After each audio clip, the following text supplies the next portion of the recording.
Three.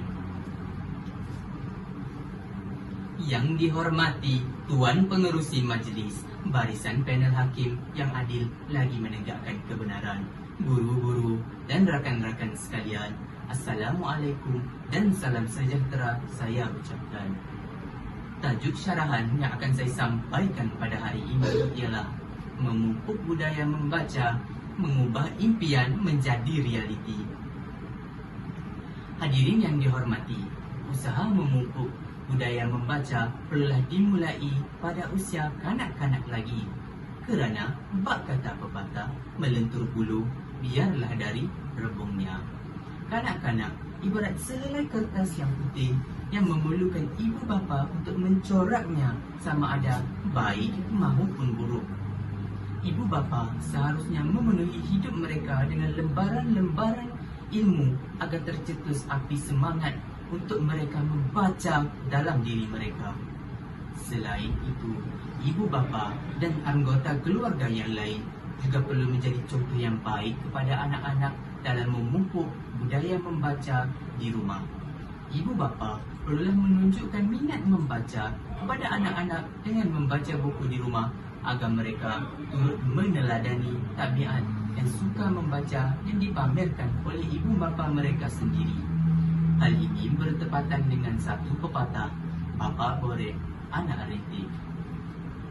Rakan-rakan yang saya kasihi sekalian, seterusnya antara pihak yang memainkan peranan yang besar bagi merealisasikan dasar buku negara 1985 ialah pihak kerajaan sendiri.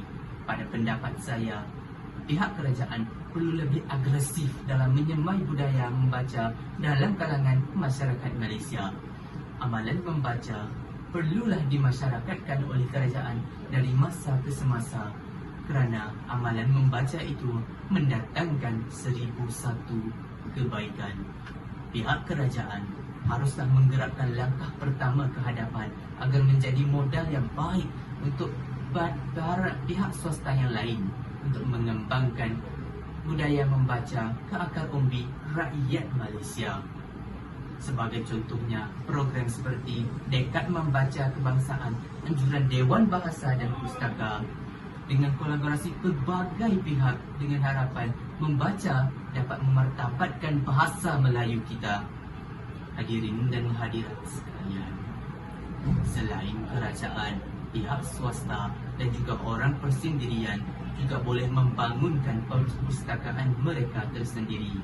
Lihatlah contohnya di Amerika Syarikat, Lending Library atau Circulating Library dibangunkan dan dijadikan sumber perniagaan dengan menjadikannya sebagai pusat peminjaman buku berbayar. Usaha ini dipelopori oleh William Wren sejak tahun 1762 dan mendatangkan impak yang amat besar dalam kalangan rakyat Amerika Syarikat selepas penubuhannya. Oleh itu, jelaslah bahawa pembinaan prasarana yang banyak dan meluas akan membantu masyarakat kita membudayakan amalan membaca. Daripada Abu Hurairah radhiyallahu anhu berkata, Rasulullah sallallahu alaihi wasallam bersabda, apabila manusia itu meninggal, maka terputuslah segala amalnya kecuali 3. Pertama, sedekah jariah, ilmu yang bermanfaat dan doa anak yang soleh. Hadis riwayat Muslim. Pembinaan perpustakaan ini secara tidak langsung menjadi sumber pahala yang berterusan kepada penyumbang buku-buku untuk dibaca oleh generasi di hadapannya. Sebelum saya mengundur diri, sekali lagi ingin saya tegaskan peri pentingnya memupuk budaya membaca di kalangan masyarakat dalam negara tercinta, negara Malaysia kita. Jutaan kemaafan saya pohon sekiranya ada kekasaran bahasa ataupun terlanjur kata.